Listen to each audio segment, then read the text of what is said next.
Hassan, over to you. Thank you. I'm very happy to start. A very warm welcome to everyone who's joining us from around the world for this another promising IIEA webinar, usually held on the second Wednesday of month. For tonight, we have a very topical subject, counting the costs, revolution and the Iran-Iraq war, spanning the period mostly of the 1980s. And of course, I'm joined by two eminent Iranian economists, scholars with renowned contribution on this subject area. Iran experienced two tremendous changes to its political economy landscape in the last 2 decades of the last century. And we're still living with the consequence of those two tumultuous events. And if you were to identify these, I think there would be widespread consensus that both revolution and the war with Iraq would stand out as the two events that arguably changed the path of economic development of the country, and we are still living with the consequences to date. There is a copious literature on the economic impact of wars. As we speak, sadly, our own region is experiencing yet another war, and there's speculation as how much the economic costs of rebuilding Gaza, if and ever time comes, might amount to. But this shows academic, intellectual, and also policy interest in picking up pieces when war stops. The Iran-Iraq war, one of the longest conventional wars of the last century, took a long time to stop. And of course, the economic consequences has been the subject of several studies. We are now going back to the same topic, but tonight we will be focusing on specific aspects, especially education and health impacts. We have two speakers, Professor GholamReza Keshavarz Haddad from Sharif University of Technology in Tehran, and Professor Mohammad Reza Farzanegan from Philipps-Universität in Marburg in Germany. They both have published widely on this subject, and I'm going to make a very short introduction to either one and then get going. I know everyone is keen to hear their contribution. We will have a good opportunity after the two presentations for discussion and Q&A, and do feel free to please write your questions or comments in the Q&A area, which is at the bottom of your screen. Not the chat area, but the Q&A, you will see that at the bottom right-hand side. So let me give a very brief introduction to Professor Farzanegan first. He's Professor of Economics of Middle East at the Center for Near and Middle East Studies at Philipps-Universität Marburg. This is an interdisciplinary center, and he specializes in economics of the Middle East. His main research interests concern the political economy of natural resources, demographic transition, sanctions, and the role of political and economic institutions in the course of economic development. He's a specialist on Iran, and I cannot think of many people better suited to give us insight on the subject of the economic consequences of revolution and war in Iran. So over to you, Mohammad. You have 20 minutes, and after you, Professor Keshavarz Haddad follow. Thank you very much, Hassan, for introduction and also for suggesting this panel about the cost of these two important events in the recent history of Iran.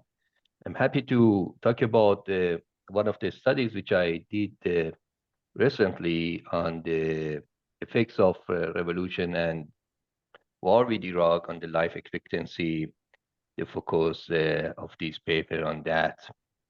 So in my presentation today, I would start with a short introduction on this topic. Mohammad, sorry to interrupt. You're in a presentation mode, so you can see both. All right, let me see if I can hide presentation mode, you said. So I will just make this. Yeah, that one. Let's try. Is this okay, or the previous one? This one? Or I can't read German. So this looks like a full presentation to me, but we can see your next slide. We can see both slides. Let me see how this would be. Well, shrimp.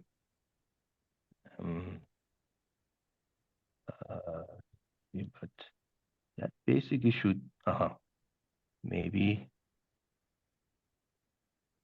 What? So I stop again. Moment. I share it again. Okay. Maybe I can figure out how.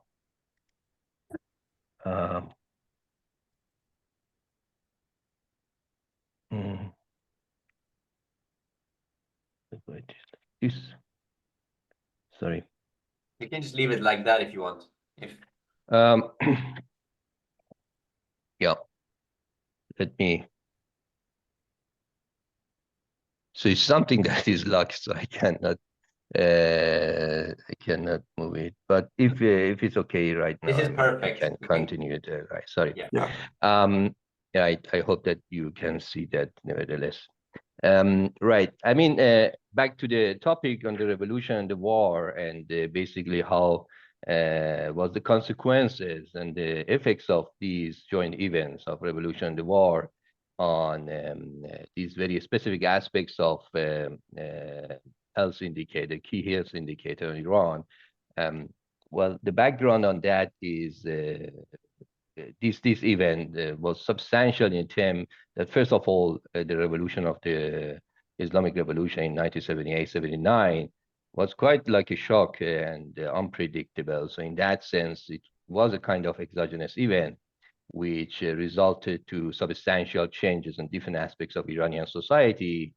And more importantly, it was associated with a long war. As Hassan said, it was unique in the scale of its duration and the amounts of costs which resulted at the end, both physical costs, economic costs, and health costs.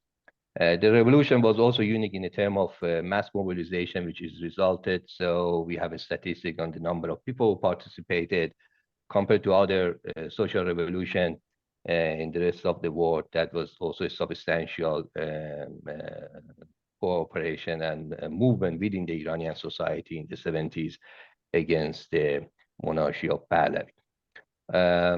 In a sense, as I said, I mean, it's quite difficult to distinguish the effects of each of them on a specific indicator that we are interested.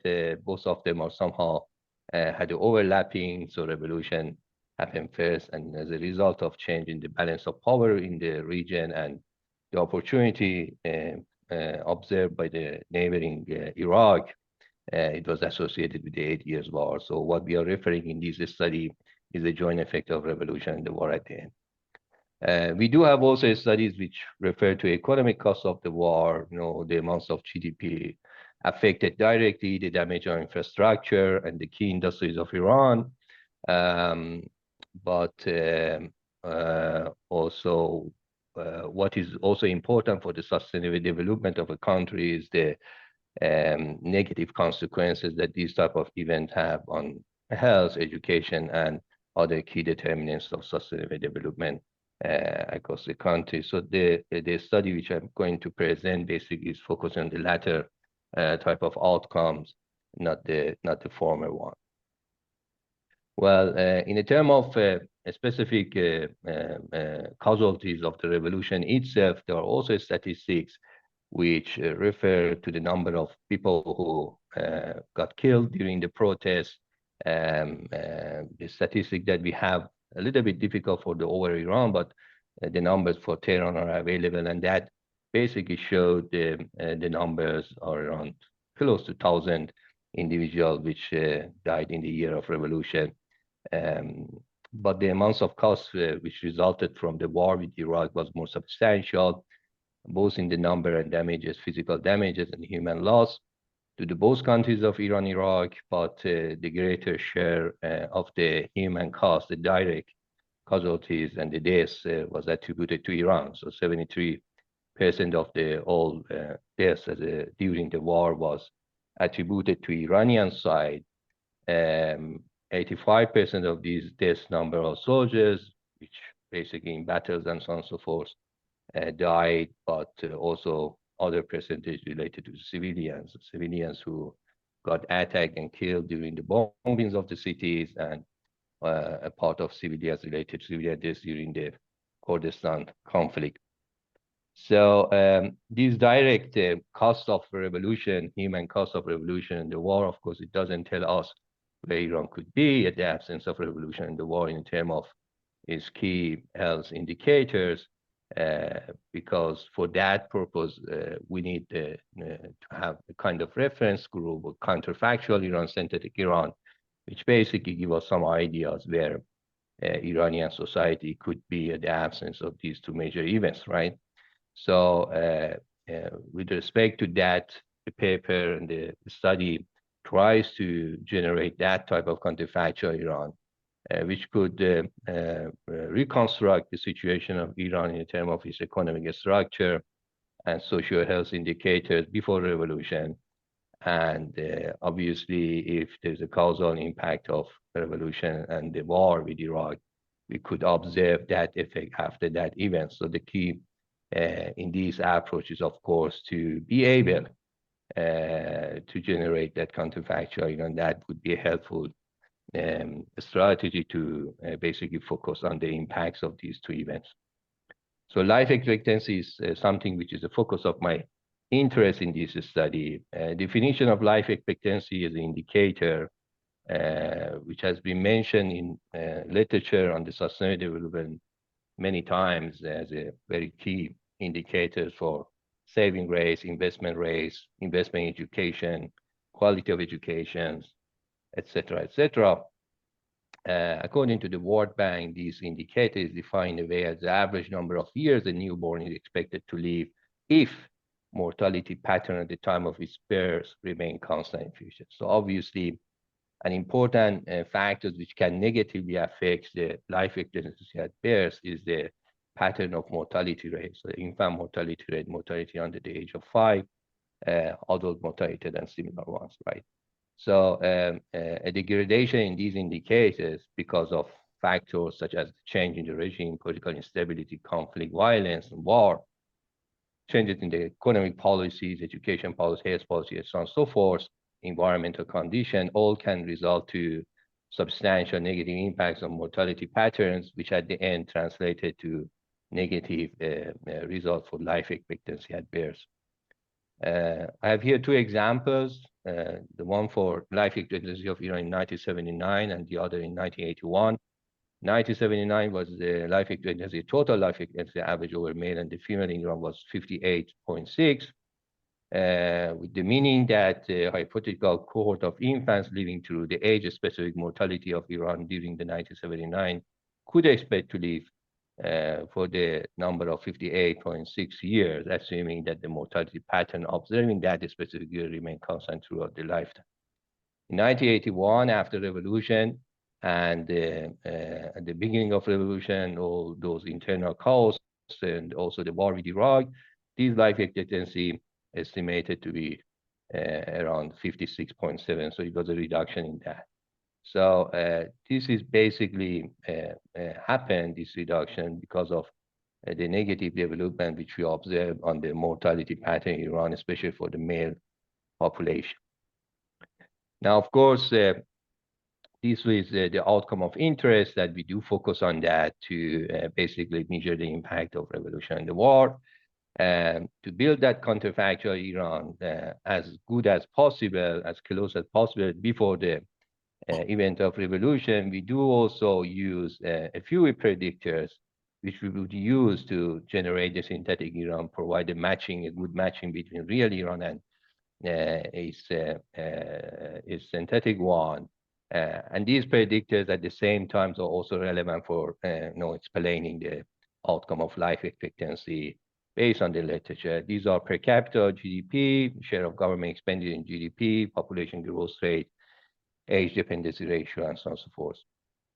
And moreover, in order to even increase this degree of matchness between real Iran and synthetic, we do also take into account the previous records of life expectancy in Iran in selected years, in 1966 up to 1976, before the open resistance against the Shah started in 77. Now, what the synthetic control method is doing in general, without going in much technical details of that, is to basically provide a weighted average of some specific control units from a sample donor countries, which basically succeed to reduce the gap between real Iran in terms of its outcome of life expectancy and that counterfactual. So the more successful is this, basically matching, of course, the more reliable would be our prediction on the effects of these two events after the revolution and during the war. Now, of course, to find the reasonable donor group or find the reasonable counterfactual Iran, it is important to decide on which geographical region we want to focus and which countries from these, which regions are going to contribute to the counterfactual Iran. So these are, in these specific analysis, in the main analysis, of course, in the robustness checks, we have changes this focus, regional focus, and make it more open, more flexible. But in this very specific main part of analysis, we have focused on the sample of Middle East and North Africa, members of OPEC countries and neighboring countries of Iran, like Turkey and similar ones. Of course, we are careful to exclude countries which had similar experience of violence, conflict, revolution, and the war during the period of analysis, in order not to bias this dimension in that sense. After all, we had identified 16 countries which had the full data on the key predictors and the outcomes, especially the outcomes. It's quite important to have the full data for the whole period of analysis from 1965 to 1988. And from these 16 countries, some of them selected by algorithm of synthetic control by giving positive weight to them, and the rest received the weight of 0. And the treatment here is the 1977, given the historical literature on the timing of revolution. It was said that the open resistance against the Shah started in this year, the beginning of this year, of course, intensified in 1978, which resulted to the collapse of monarchy at the beginning of 1979. Now, in our main analysis, which would be a matter of sensitivity checks later on, I will show it to you a few countries, Saudi Arabia, Nigeria, Malta, and Egypt, have been selected to contribute to building counterfactual of Iran. And as you see in this table, you see the factual Iran, the record of life expectancy in selected years before revolution, its predictors, and the synthetic Iran based on this weighted average of these countries also generate a close picture of Iran before revolution. Now, if we take the average of these indicators and predictors without considering the weights that the algorithm synthetic has been given to us, a simple average is up to this column, column 3, which if we look at the difference between the column 3 and the column 1, the gap would be much more substantial. So it is important to use the weighted combination of these countries in order to find a better matching Iran. Now, the results is as following. This is the main results, which shows the cost of revolution and the war and the life expectancy. On the left side, you see the gap between the real Iran, the solid curve that you see, the treatment year, which is 1977, and the dashed line shows the development of hypothetical Iran at the absence of revolution, the war in the term of life expectancy, total life expectancy. Now, when we look at this gap, on the right side, you see the estimated lost years of life under the revolution, the war. Of course, this is changing across the time. In the middle of this period, in the middle of the 80s, which the war was intensified, internal chaos and conflict and violence was at the peak.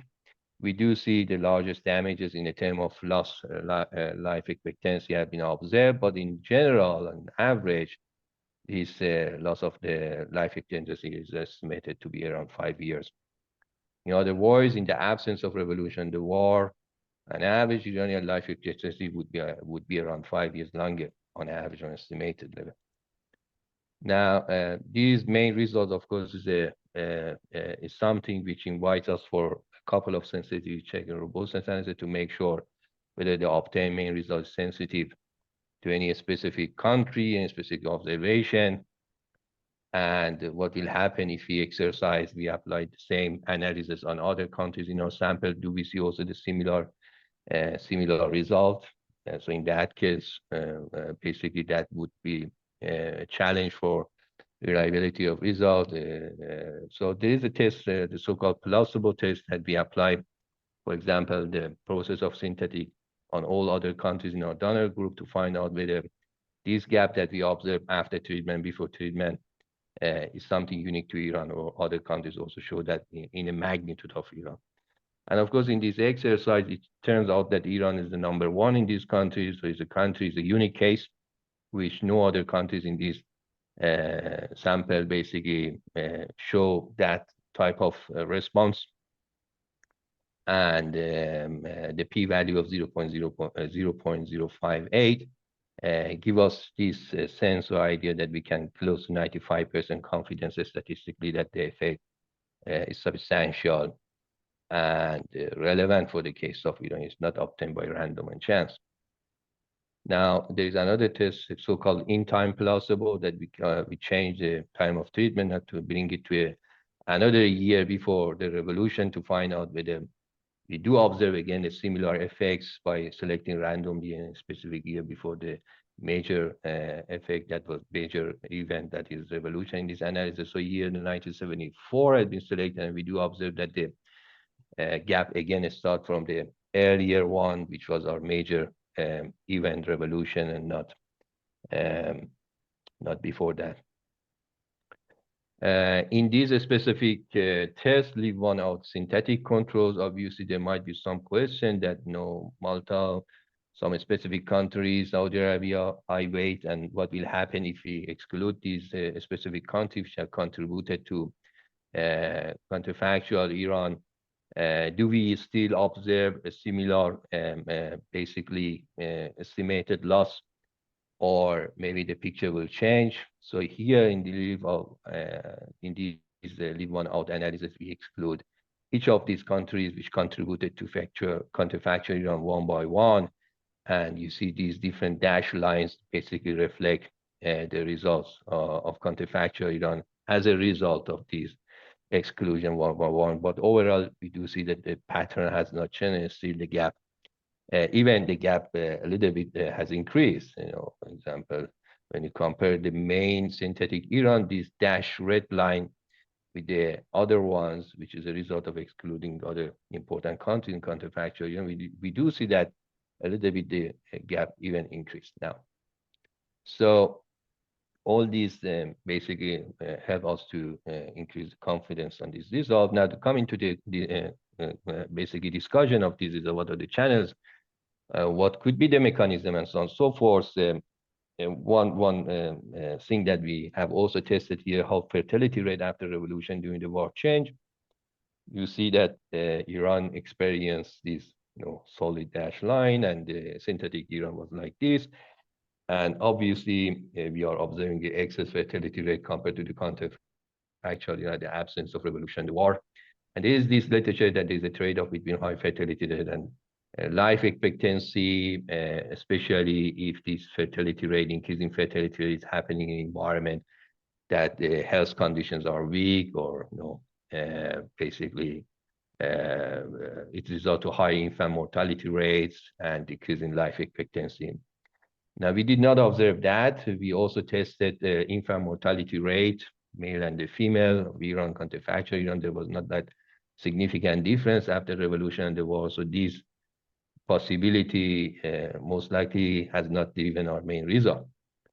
There are different reasons after revolution government paid a lot of attention on the health and education areas, especially in rural areas, and try to improve the living condition in the areas in villages and so on and so forth. The construction, Farzanegan, and many other these type of initiatives tries to basically improve the basic health, and most likely that also was helpful. Now another thing, so we look at the total life expectancy, and here we have separated male life expectancy and female life expectancy. And obviously, we do see that the drivers of the reduction of total life expectancy was the reduction of male population life expectancy on the left side. On the right-hand side, you do see that there is really no gap or no significant gap between female life expectancy of really on counterfactual after revolution, and even a little bit the situation of Iranian female population in that sense was better than its counterfactual, but the major driver of this reduction was the male population. Well, obviously, the second thing that brought us to focus further was the adult mortality rate. And this is exactly is one of those factors of the channels that could basically explain this reduction of life expectancy in general, male life expectancy in specific. We did observe that the adult mortality rate of Iran compared to its counterfactual was substantially higher after revolution during the war. And obviously, the major contributor to this excess mortality rate of male adult was the war, destructive war with Iraq. You do observe that in the right side, this excess mortality rate. On the female mortality rate, we did not observe any substantial degradation. And to conclude, the study provide the empirical evidence and try to measure the impacts of these two joint events and come to this conclusion: on average, 5 years loss happened in the life expectancy from 1978 to 1988. One could interpret this based on the synthetic analysis. If there had no revolution in the war, it was likely that the life expectancy of Iran, an average Iranian, would have been on average 5 years longer. So the key drivers, we also identified the male adult mortality rate substantially increased during the war situation between counterfactual in Iran, and the component of male life expectancy reduction in that is the key driver of total reduction. Now, when we compare these estimated impacts to the ones on the effect of sanction on life expectancy, this is the study by Gottman and the colleagues, which basically they look at the effects of sanction on life expectancy and whether the sanction at the gender neutral at the end, which they did found that the sanction affected more the female population than the male population. But you do see the amounts of life expectancy reduction as a result of UN sanction, the US sanction.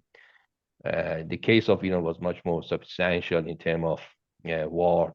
Revolution somehow contributed, but the major substantial cost came from the war with Iraq. Yeah, I mean, why it is important again to, as a reminder to us to focus on life expectancy and the lost longevity, which basically this is a key indicator which at the end influence the willingness to invest in human capital, public funding on education, cognitive development, saving rates, labor force productivity, fertility behavior of individual investment, and generally economic growth at the end. So that reminds us the war and revolution and the chaos basically is not only economically relevant in the term of lost opportunities, direct damages, and direct destruction, but also is affecting specific aspects, elements, and key indicators in the health sector, education sector, which Dr. Keshavarz will talk about that. which are critical for the long-term development, sustainable development of any country, here in this case, Iran. So more details of that you will find in the paper which published in the Review of Development Economics, and a less technical part of that I also published that in the ERF forum some time ago, and that was the main result of this. I would be happy to answer your questions later on. Thank you very much. Thank you very much, Mohammad, for a timely reminder that wars can be costly, as if we need to be reminded. And I think your results show that the main costs in terms of determinants of reduced life expectancy operated on the male population. In fact, what was interesting, one of your slides actually showed that in female mortality rates compared to the control population in Iran declined. So I'd like to maybe come back later to seek your insight on that. Anyhow, let's continue the presentations with our second speaker, Professor GholamReza Keshavarz Haddad. He's an associate professor of economics at Graduate School of Management and Economics, Sharif University of Technology in Tehran, as I mentioned before, since 2000. He obtained his PhD in economics from Tehran University. And Professor Keshavarz Haddad's research interests are applied financial, econometric modeling, and applied labor economics. He has a copious body of literature and publications focusing on different aspects of Iranian economy, especially labor force and education. And I would like to invite him to present to us now, again, 20 minutes, and then we'll open up to Q&A discussions. You feel free to use the Q&A section to field your questions. Thank you very much. Over to you. Thank you. Let me upload my file. This is okay.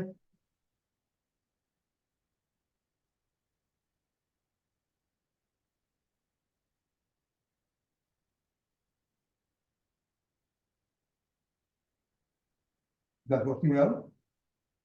Yes, we can see. That's very good. Yeah. Over to you. Hello, everyone. And thank you very much for joining us. And many thanks to IIEA for this invitation. As Dr. Hakimian introduced me, I'm doing research and teaching at Philipps-Universität of Technology. And this work is a part of our joint work with Ms. Reza, who is a PhD candidate in our school, and I hope we can get very helpful comments to improve this work in progress. You know that Iran and Iraq war was one of the longest and bloodiest conventional conflict over the last century after the Vietnam. And anecdotal evidence shows that the war cost Iran about $600 billion, of which over $200 was related to damages that impacted the infrastructures.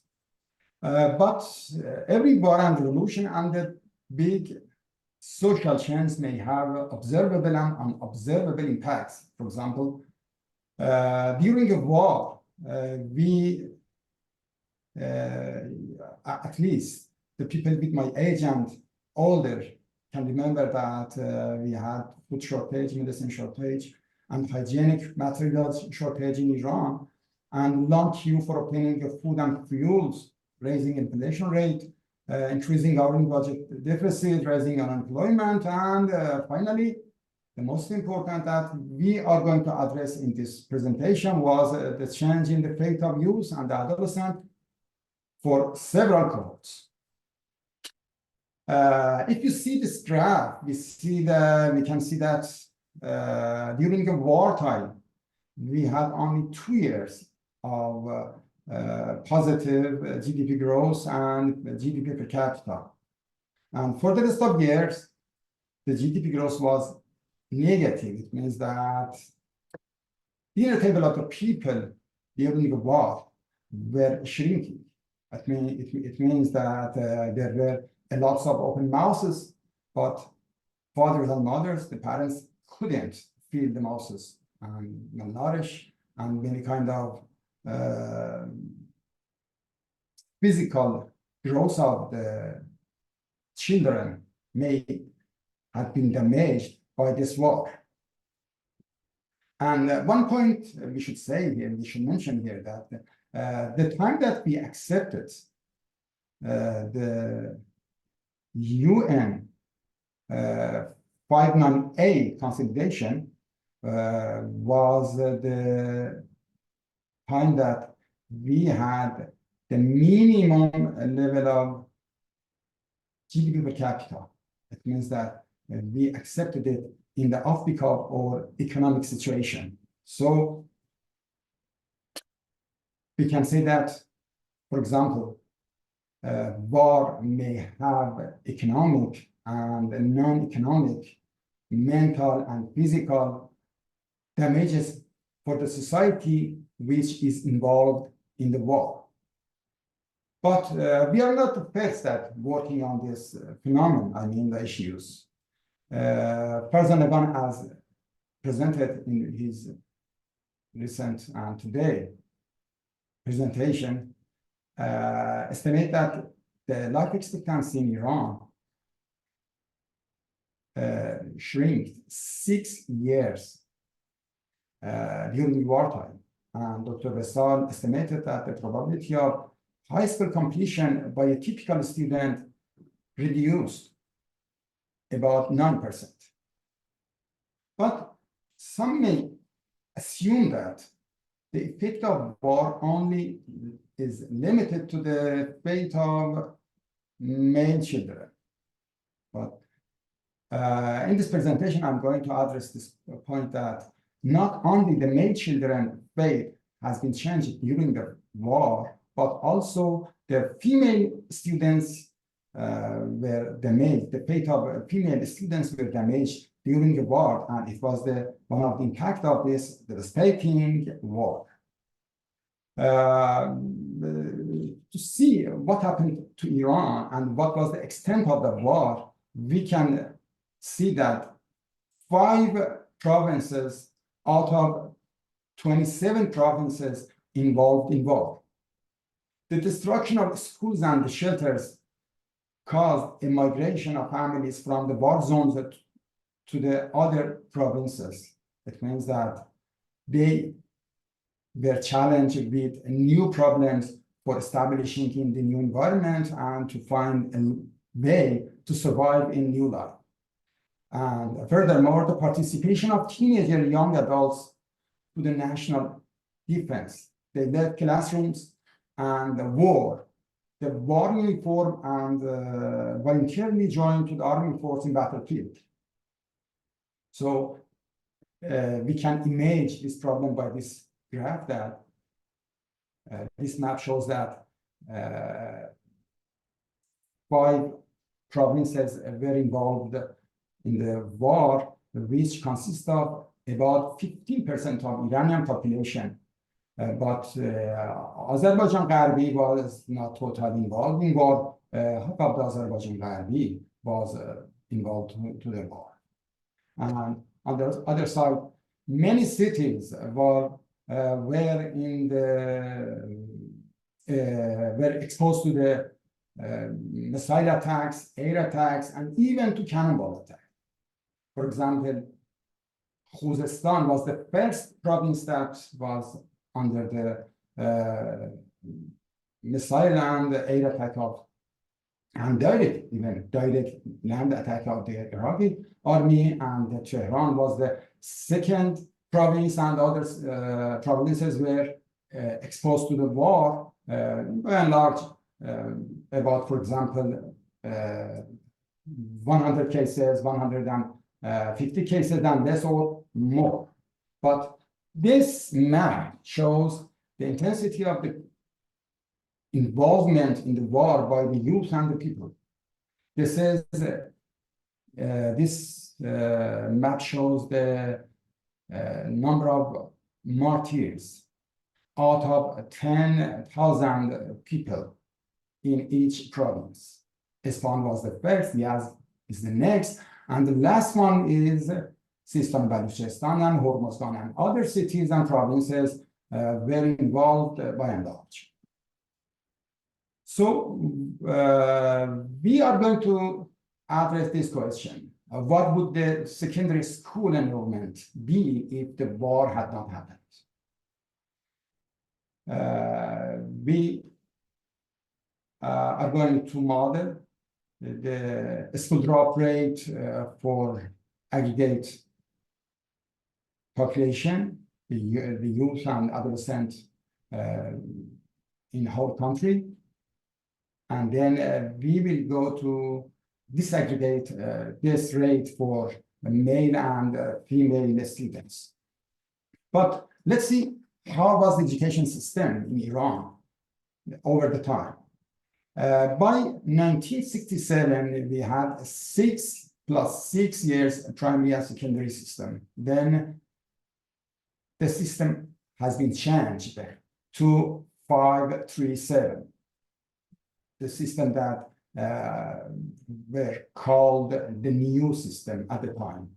Then they added the pre-college grade to the public education system of Iran. And recently, they changed everything, and now we have 6, 3, and 3. 6 years of primary school and 3 years of high school, but the first stage, I don't know or first period, and 3 years for the second period. Now the pre-college grade education was abolished, and we do not have that degree in education system of Iran. And one of the outstanding feature of Iranian public education system is the boarding schools and schools for nomads, or you can call it asharier. In 1975, the boarding schools, the schools that provides dorms and food for students, were established in a highly populated rural area. But beside this which we have mobile and semi-mobile and fixed and nomadic schools for the asharier, which are providing public education in 31 provinces in Iran. I'm not going to present the detail of the techniques that I'm using to identify the effect of war on the enrollment rate or an enrollment ratio, but I'm open if you have any quick question or clarification question to explain how the technique works in detail. So let's escape to the data part. We choose the treatment year 1977, the year which about to the Islamic Revolution appears. But we were challenging with the absence of data, because in Iran, not the statistical center of Iran, not the Ministry of Education, do not gather and report and record the enrollment rate in Iran. But happily, World Bank had a database with lots of missing data, but they reported the enrollment rate for secondary school for some years. So we gathered the raw data from UNESCO database and Statistical Central Iran database, and applied the methodology that the World Bank used to create the enrollment rate. And we came over this challenge by applying the method that World Bank used. Furthermore, we need some predictor for the enrollment rate in Iran and other countries that we will use as a synthetic Iran, or to create the synthetic Iran.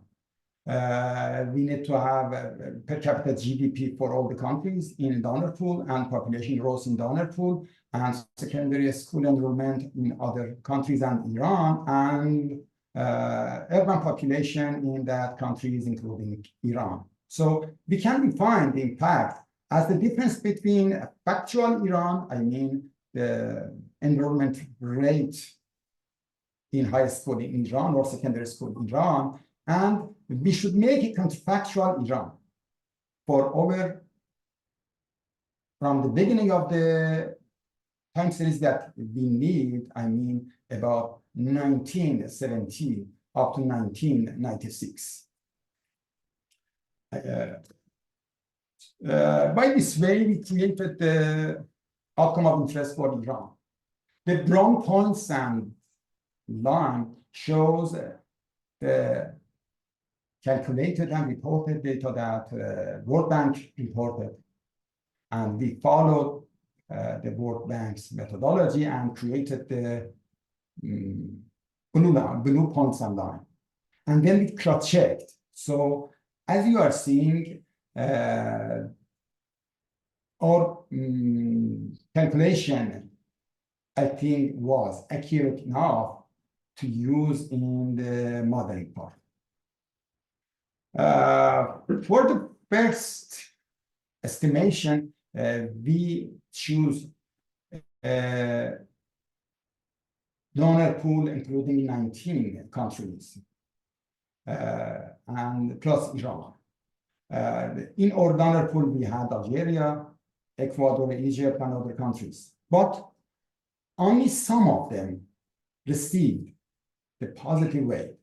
So we need to join this, the outcome of interest, I mean the rate of enrollment for these countries with this weight and make a synthetic Iran. As this table shows, the enrollment rate in Ecuador is very much closer to the Iran than the Egypt and Jordan. But we have Chile, Turkey, South Korea, and many other countries in a donor pool. But some of them receives 0 weight. To have very clear and graphical idea about what the synthetic control method does in selecting the countries from the donor pool, we can see the trend of time trend of the secondary school enrollment. As you see, Iran is the lowest one in many years after the revolution, but there are a strong co-movement between for the outcome of interest between Iran and other countries. So Korea, Jordan, Ecuador, Malta, Egypt, and Qatar are selected as control group to create the synthetic Iran. If we normalize the outcome of interest for those countries in one, in the 1977, we can see that before the treatment, before the event, I mean the war and revolution, they are very tied together. And after the revolution, Iran diverges from them. We are looking for an average by making use of those weights. Then we can say that we have made the synthetic Iran of the a control group for Iran, the control unit for Iran. In addition to the way that we calculated to joining this outcome of interest together, we can check the goodness of fitting for the model with that donor pool. If the treater, for example, the GDP per capita or the predictor of the enrollment ratio for Iran, I mean the treated country or treated unit, is very similar to synthetic. The mean for the synthetic, it will show that these techniques did a great job. And this is the accuracy measure that we are looking for that. In this table, we see that mean of GDP per capita over the time of 1972 up to 1976. I mean the pre-treatment year is 1,209.3, and it is for the synthetic is 1,167. And for the other variables, it is much more closer. So we can go ahead with this primary and the first result that we have. Apologies, Professor Haddad, 5 minutes. Okay. I will conclude in 5 minutes. Thank you. If you see the dashed vertical line, and before that, we can see that the synthetic Iran very closely is tracking factual Iran. But after that, the years following, they diverge from each other. And we can show a more clear image for this vertical distance. It is showing that maximum loss of school enrollment happened in 1983, the years that we had in bad situation, economic bad situation in during the war. But after the year, it gradually, the gap started to shrink, but still this rate for Iran was far below than the synthetic countries. One of the ways to make a reliable conclusion is to make a placebo test. In this placebo test, actually, the researchers should put Iran in the donor pool and choose one of the countries by permutation as the treatment. As this graph shows, in most of the cases, the effect of hypothetical war or revolution for those countries is less than Iran. It means that our finding is not by chance, but it is systematically shows that Iran was really affected by this event. We did a few modification. We discarded these countries from our donor pool and again around the implement the model and estimate the model, but the result never changed. And the placebo test gives a better with a high quality result. Then we changed the number of donor pool and increased the donor pool. But after increasing the donor pool to 36 countries and more, again, there was not a big change. As I told, some may assume that the war may impact the fate of male children more than female. But in the next two series of graphs, you can see that not only the male children were affected by the war, but also it was the same, but with less intensity for female children.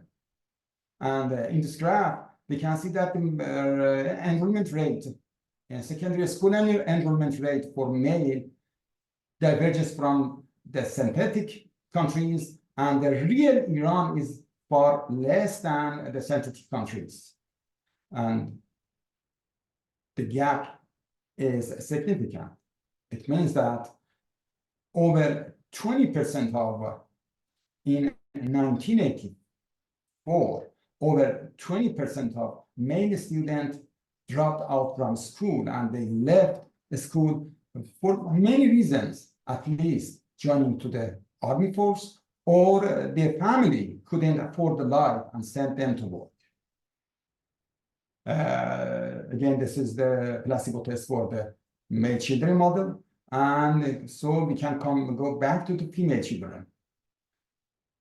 Again, it shows the female children school dropout, which is less than male children. But again, this graph shows that female and male children are both affected by this big drastic events. And I'm going to conclude that the mean loss for boys is 20%, for girls is 11%, and the whole sample is 17%.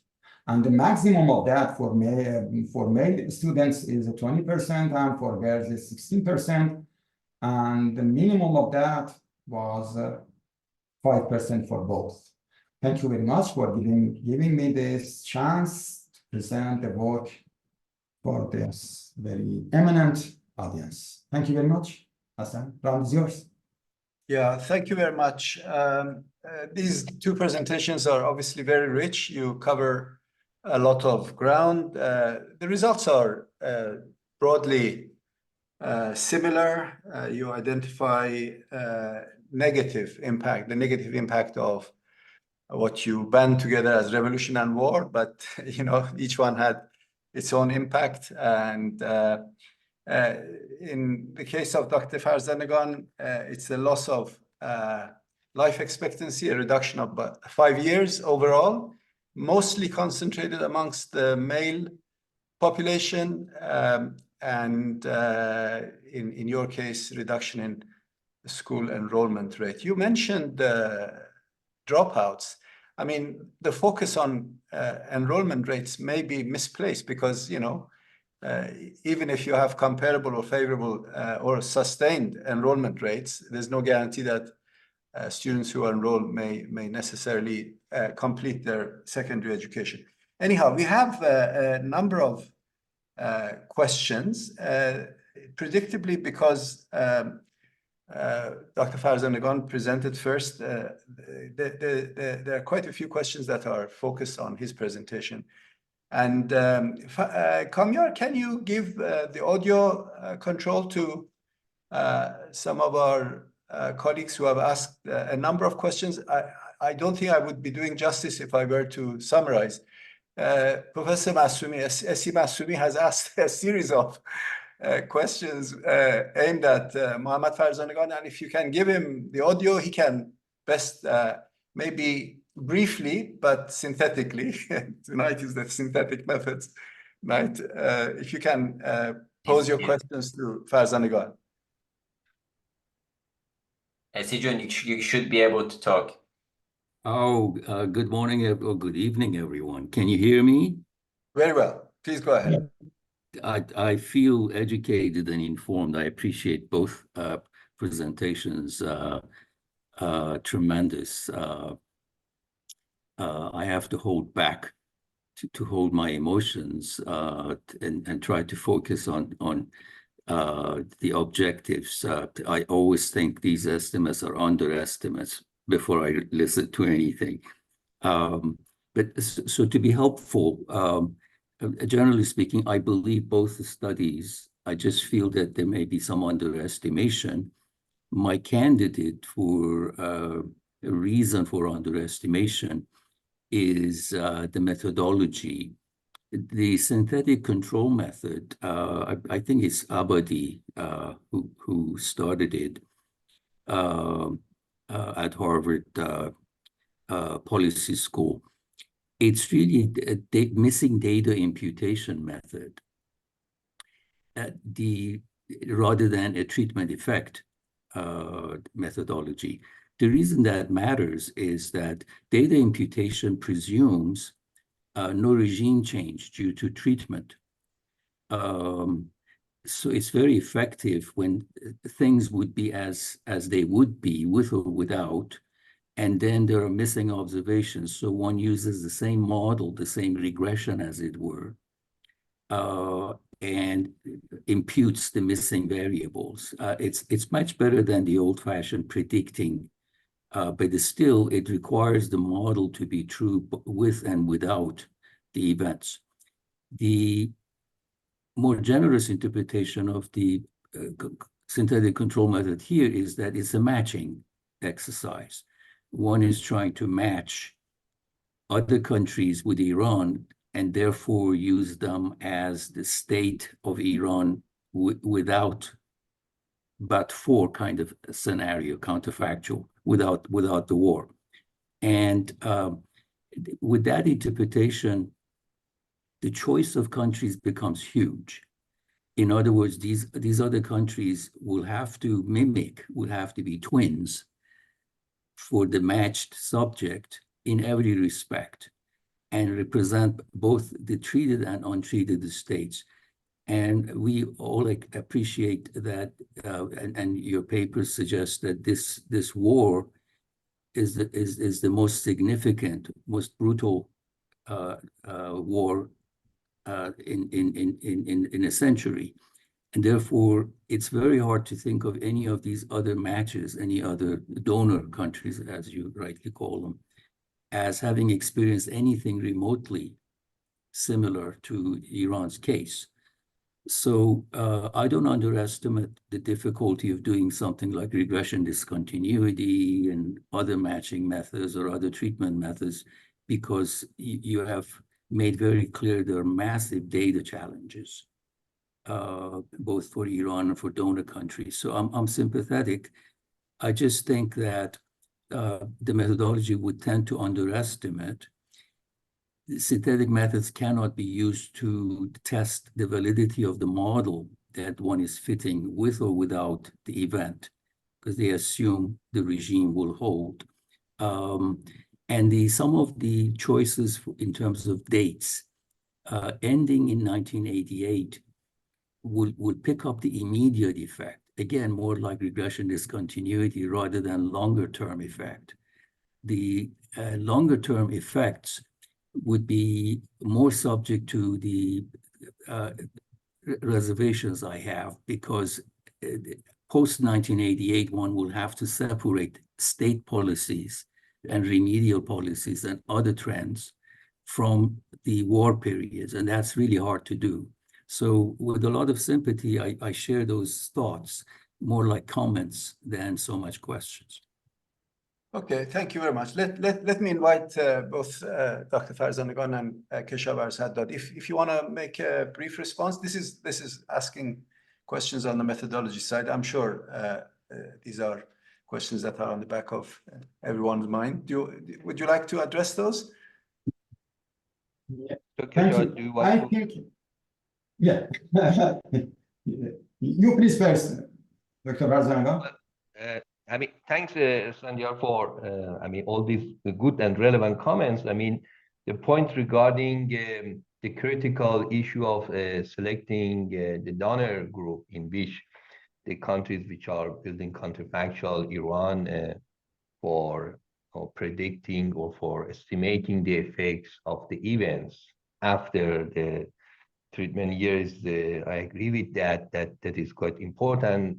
So there are different strategies to basically find a better matching in a sense. And the one strategy is to find the donor group, a sample of countries which are contributing to generating synthetic uranium from a similar geographical regions or from regions which share more similarities in a term of economic structure, cultural values, institutional governance structures, and things like that. So in my study, I tried to become closer to that match or better match by focusing on the sample of Middle Eastern, North African countries, the member of Organization of Petroleum Exporting Countries, OPEC, and also some of the Iranian neighbors, which are not part of the MENA and according to the World Bank definition, and are also neither part of the OPEC. So with that focus, basically, we hope that to reduce this type of concerns as much as possible. It is also important to exclude definitely countries or cases which experience similar type of events, major conflict, violence, civil war, revolution, in order to basically not to have these type of countries to contribute to the synthetic uranium. Of course, there's another question regarding a spillover effect that is also important to make sure that the effects of revolution and the war in Iran are not have this spillover effect on some of these countries which are contributing to the synthetic uranium. So in my cases, Saudi Arabia, Egypt, yes, that was another country. There were 4 or 5 countries which basically contributing to synthetic uranium. And one way of making sure that the inclusion of specific countries is not driving the result is this leave one out analysis, which basically repeat the synthetic analysis by excluding any of these countries which are contributing, starting from the most important one in the term of the given weight to the least one with the lower weight, and comparing the results after that.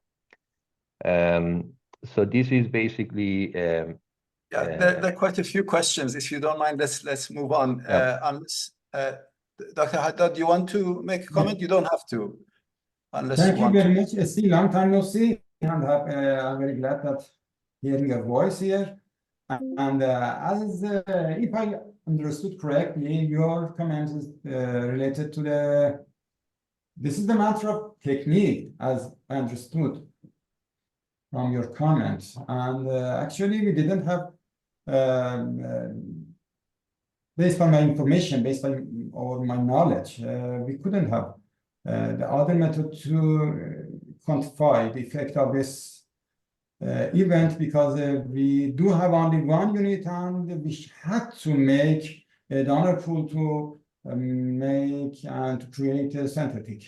But this is not the problem of data, this is not the problem of the method, but as you told, this is the minimum effect that these events may have on the outcome of interest. But I think I should make video communication to find better and a more appropriate method to make this identification.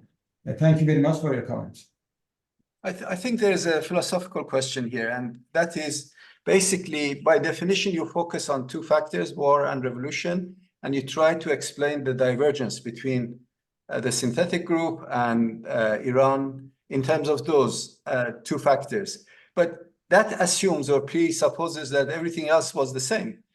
Of course, the divergence could be the discrepancy, observed discrepancy between the 2 groups, could be because of other things that happen in other countries. Namely, they followed very different policy. Sorry, I'm talking to you. We should be mindful of the big changes that may happen in other countries before the treatment year and after the treatment year. And because of that, I discarded many years from my donor pool because they haven't any contribution in predicting the synthetic uranium. But still, the comment of SC is valid. We should try more and study more to find a better methodology. Great. Let's move on. We've had a very lively set of. Sorry, we need to move on because we have only 15 minutes left. We have a lively set of questions on the Q&A section. Apologies if we will be able to accommodate all, but again, Kamiar, if you can give the audio to Professor Pesaran, because he has fielded a number of questions to both speakers. Maybe he can articulate these questions to the two speakers in a concise fashion, please. Very quickly, first, thanks so much. Very exciting discussion. We all know that war has been costly, and is identifying where the costs are very important, even if they are obviously approximate for the reason that we all know. My problem actually is that some of this we can, I thought maybe you could complement, because we know how many people died during the war, if there's data, what age they were. So from that, you can get a more or less more accurate estimate for what you are looking at. And that's a good way of checking whether this synthetic control method is working for your system. I mean, I'm not saying, I think the question, Mohammad, you're asking is much more narrow. And you saw that for the female, in fact, if anything, the Iranians were doing better.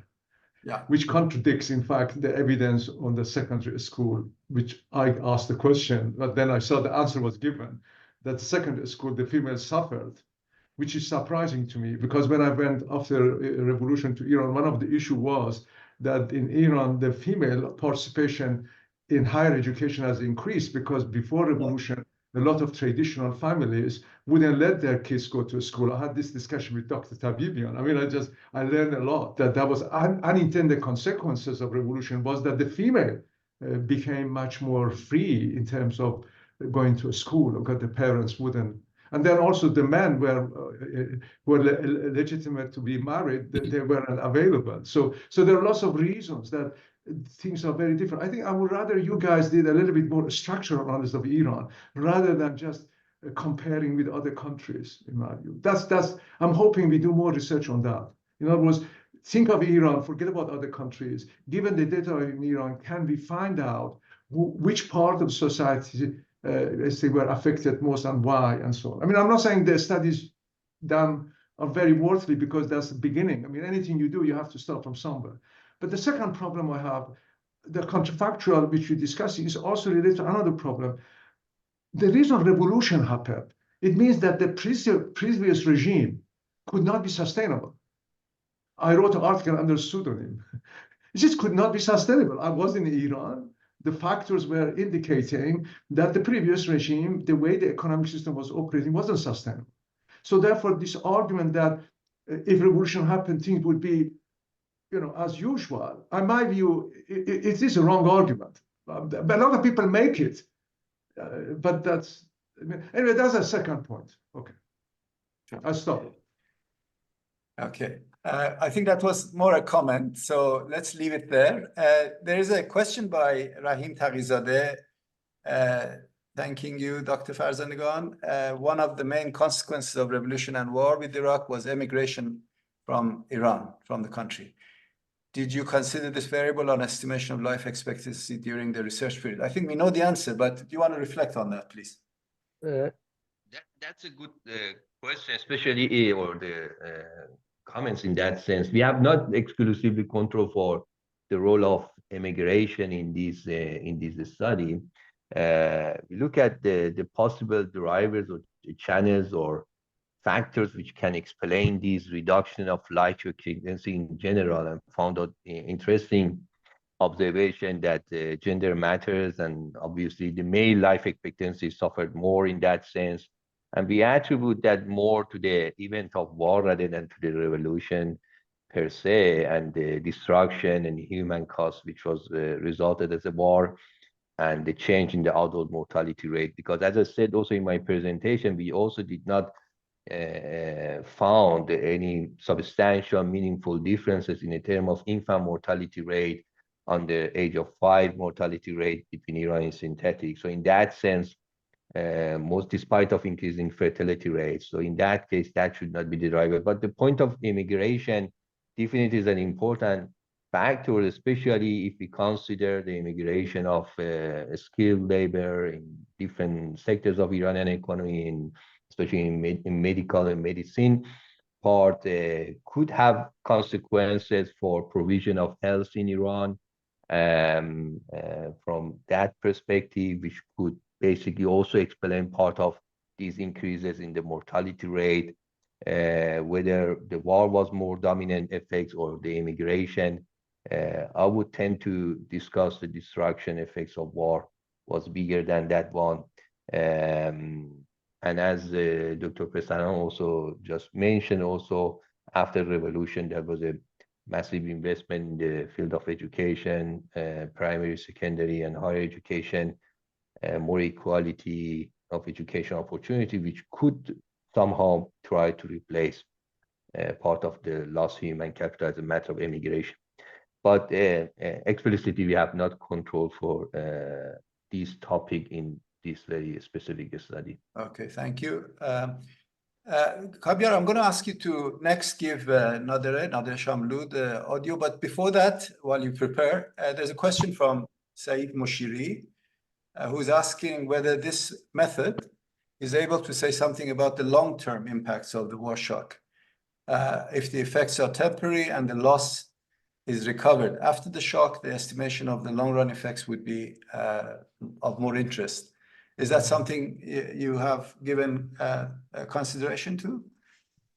Yeah. Because basically you're looking at the 8-year or 9-year period between 1979 to 88, right? The war ended in 1988, but you haven't looked at the period after that, which was outside the scope of your study. Yeah. Can I address this question? Please, yes, please, absolutely. Yeah. This identification strategy is not that similar to the dynamic and mostly macro models in which you can estimate the short run and long run effect of a shock on an outcome of interest. But we can identify the effect of the event or the policy by year. For example, in the first year, the third year, the second year, and the other years following the event. So it can be applied for long run. But as the previous commenter said, this is not very reliable because many events happens in other countries. I mean, in the donor pool countries, and they may affect your result. So we should keep the time horizon of analysis as much as shorter. Thank you. Okay. May I add something here? Oh, you want to add? Okay, briefly, please. Yeah. I mean, we stopped at 1988, the end of Iran-Iraq war, because the focus is on the effects of the revolution and the war on these specific aspects of Iranian society. By extending the sample beyond the 1988, basically we would have this challenge that not only many other things has changed in the other countries which are contributing to Iran, and they may also encounter similar events in some of these years, which force us to exclude them. So that would be a technical challenge, but also many things, as Dr. Keshavarz said, change after the end of the war. So we have the government of Hashemi Rafsanjani, reformist government, then the Ahmadinejad, and the economic policy, privatization, liberalization, globalization, many things change, the collapse of Soviet Union and so on and so forth. So in that sense, we would not be in a position to link those developments to the effect of war and revolution. So that's the reason that we restricted our analysis to this specific period and to make the conclusion more relevant into context of joint effects of these two events. Okay, thank you. If Nader is ready, yes, you have yes, a question I'm here. on the, yes. Well, thank you so very much. It was it's a very interesting and very informative both papers. I have a question because in both papers there seems to be an important impact of women on women, both health-wise as well as education-wise. And if I recall correctly, right after the revolution, the Khomeini government or the Khomeini ideology changed the marriage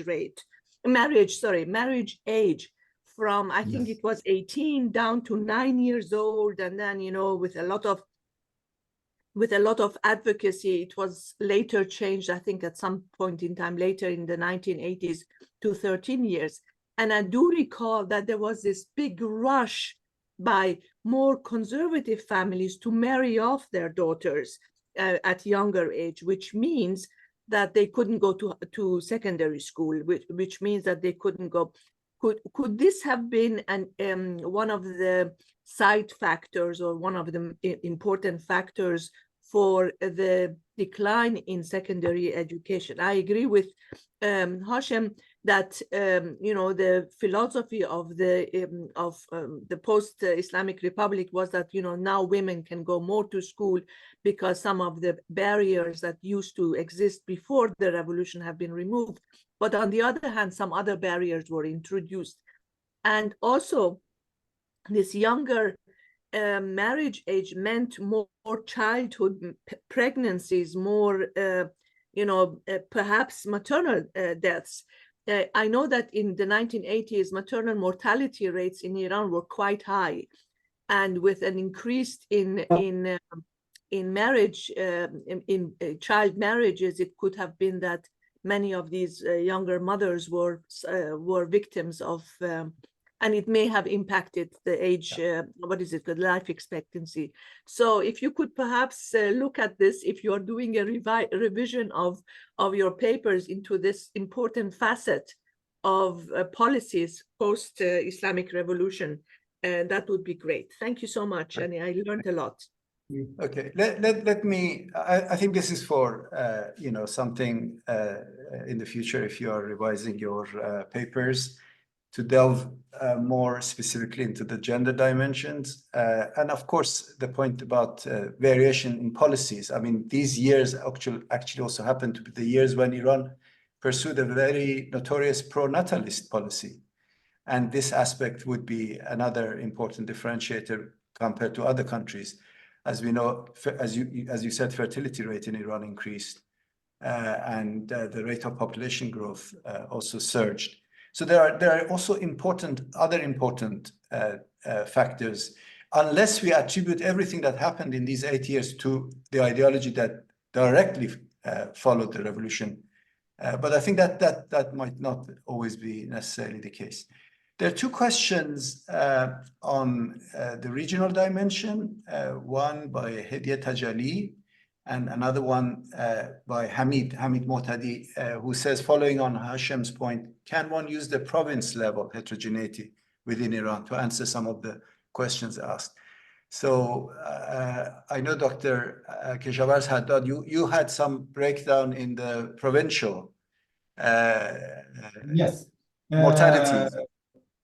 Yeah, Dr. Hassan did the research, and he used the provincial variation between the provinces which were directly exposed to war, and the other half of Iran, in the east of Iran, which were not exposed to war. So they applied a difference method and find that, as I mentioned, 9 percentage point decrease in the completion of the high school. But in our methodology, it wasn't possible because I am studying whole Iran, and as I illustrated in my maps, war affected all of Iran. So I cannot identify the effect, the heterogeneous effect of that event on Iran. And regarding the Nadra's question, thank you very much, Nadra. Am I permitted to say some word, or you are out of time? If you want to round up, yes, go ahead. Yes, I will say something short. Salam Nadra. Thank you very much for your very influential question. But as you may see, title of my presentation, it was the effect of a big or drastic social change. I mean, I couldn't actually, this method cannot identify the effect of revolution from the war on our outcome of interest, because they were intervened together. So this methodology cannot answer your question, but I think your question is relevant. Thank you. One final question, Farshid Mojaber. This is a very substantive question, and we've run out of time, but let me acknowledge the question. He asks what insights for policy recommendations we get from these two studies. I think Hashem cautioned us against any broad and sweep generalizations about if revolution had taken place or not. But if you'd like to offer any final thoughts, there were one or two other questions which were addressed indirectly. I'm sorry if we have run out of time and I cannot address each one of the questions. May I answer? Yes, Mohammad, so please go ahead. Policy implications, right? I mean, we do show that the major costs and major negative consequences. Also, I guess there were some insight in Dr. Haddad, the result that happens during the war and the violent conflicts, and not necessarily revolution. Of course, one could also argue that the war happened after the change in the balance of power in the Middle East following this Islamic revolution. So some of it intervened, but the major damages happened during the war. So one implication would be find more peaceful ways to resolve the conflict in a more diplomatic way, and not thinking that the war basically would be an option for addressing some political disputes and so on and so forth. So this is a very general thing that reminds us again the economic and non-economic, and mainly also the non-economic social aspects of the destruction that the war can cause, that sometimes this reminder is important for everybody. And the second point, I guess one of the comments of Sfandiar was also referring to that. Of course, I have done another studies with a similar approach to measure the lost income, the loss of economic opportunities of Iran. I calculated that, and plus this calculation on the life expectancy, and maybe also the contribution of Dr. Haddad on the educational opportunities lost as a result of this war and revolution. One could use that to monitorize these costs and to basically try to get compensation from the side who initiated this war against Iran. It could be also be one possibility for Iran or Iranian government to think about that. Dr. Haddad, one final thought? Thank you very much. Our research and the presentation confirms that the diplomacy works better than the war and conflict. We should reduce the conflict with other countries and other society and follow diplomatic way to solve the problem with other nations. Thank you. Well, I think that's a noble principle to end with a plea for peace is best, especially at a time when our region is witnessing some horrendous destruction of life and atrocities in Gaza. I'm sure in due course there will be a big literature on estimating the costs. And of course, when it comes to our own region, there's no shortage of wars. There was a lot of debate about the costs of the US intervention in Iraq. I think Stiglitz estimated that the Iraq war cost something like 1.3 trillion to the US economy. And it goes without saying, it takes two to tango. It was Iran-Iraq war. I mean, we didn't mention the cost to Iraq. Although Mohammad mentioned that 73% of the direct casualties of the war were from Iran, partly because of the war tactic Iran pursued, which was sending waves of youngsters on to clearing minefields, which is probably reflected in your male, mortality rates. The cost on Iraq was also significant, not to mention for the whole region. So let's hope peace will prevail. Let me end on that positive note with thanks to everyone who was generous with their time and also patient A final reminder that the IIEA's next international conference will be held here in Doha, Qatar, at the end of November. The call for paper, as many of you would be aware, has gone out, and the deadline for submission of your papers is end of May. All this data, all this information is available on the website of the Iran International Economic Association, IIEA, and Kamyar, in his usual very efficient fashion, has put a lot of useful and relevant information onto the chat site. So with that, thank you to our speakers for this very insightful and highly engaging session. Thanks to those who asked questions. Thanks to the audience. Thanks to Kamyar for holding us all together and for the energy. And looking forward to the next IIEA webinar, which would be, am I right thinking it would be the second Wednesday of June? It will be Actually- 12th of June. Yeah. Actually, sorry, can I just chime in, since I'm organizing the next webinar? It Oh, will be please, on yes. 11. It will be on Tuesday. Unfortunately, it will be a little change. So if you don't mind, one day earlier than usual. Would be Okay, about well- the topic of corruption, if I guess. Yes, on the topic of corruption, yes. Okay, so we hope to see as many, if not more, of the usual colleagues who are interested in both learning about the Iranian economy and also contributing to it. Thank you very much. And thank you to you, Hassan, for the excellent sharing. Thank you very Well, much. we are all learning. Thank you very much. And good day wherever you are. For me, in it's Iran and other countries. 7:30 p.m. here in Qatar. Good night, but I know for several of you in the US, it's still mid-morning. Goodbye. Bye-bye. Bye. Thank you. Bye.